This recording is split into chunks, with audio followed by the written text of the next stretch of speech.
Welcome to 929 TV. నేను ప్రియాంక. బులెటిన్లో details చూద్దాం. తెలంగాణలో నిర్వహించిన కులగణన దేశానికే రోల్ మోడల్ అని సీఎం రేవంత్ రెడ్డి అన్నారు. 100 ఏళ్లుగా వాయిదా పడ్డ కులగణనను నెల రోజుల్లో పూర్తి చేశామని పేర్కొన్నారు. స్థానిక సంస్థల్లో రాజకీయ రిజర్వేషన్ల కోసం తీర్మానాలు చేసి కేంద్రానికి పంపినా జాప్యం జరుగుతుందన్నారు. బీసీ రిజర్వేషన్లపై బీజేపీ వితండవాదం చేస్తుందన్నారు సీఎం రేవంత్.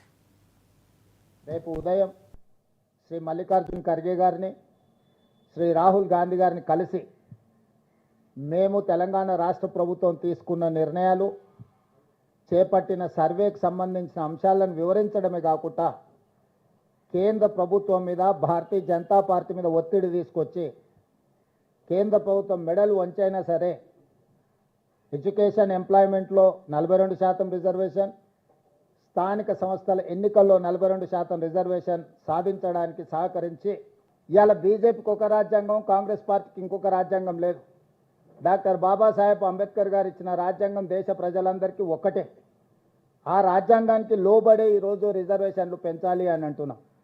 అదేవిధంగా భారతీయ జనతా పార్టీ తెలంగాణ రాష్ట్రానికి సంబంధించిన కిషన్ రెడ్డి నుంచి మొదలు పెడితే బండి సంజయ్ వరకు కేంద్ర మంత్రులుగా పనిచేస్తూ ముస్లిం రిజర్వేషన్లను మేము ఒప్పుకోము, తెలంగాణ రాష్ట్ర ప్రభుత్వం ముస్లింలను తొలగించే రిజర్వేషన్లను ప్రతిపాదిస్తే మేము మద్దతు ఇస్తామంటున్నాం అని అంటున్నారు. వాళ్ళు అసలు వాళ్ళ అవగాహన ఉండి మాట్లాడుతున్నారో అవగాహన లేకుండా మాట్లాడుతున్నారో నాకు తెలీదు.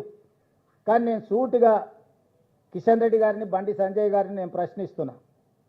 నరేంద్ర మోడీ గారు జన్మించిన రాష్ట్రం గుజరాత్, నరేంద్ర మోడీ గారు ప్రాతినిధ్యం వహిస్తున్న రాష్ట్రం మహారాష్ట్ర.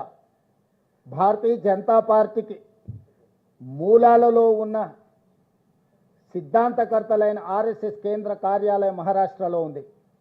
ఈరోజు గుజరాత్లో, ఉత్తరప్రదేశ్లో, మహారాష్ట్రలో 40-50 సంవత్సరాల నుంచి ముస్లిం రిజర్వేషన్లు అమలు జరుగుతున్నాయి.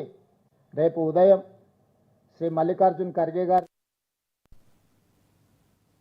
నల్గొండ జిల్లా గట్టుప్పల్లో ఎమ్మెల్యే కోమటిరెడ్డి రాజగోపాల్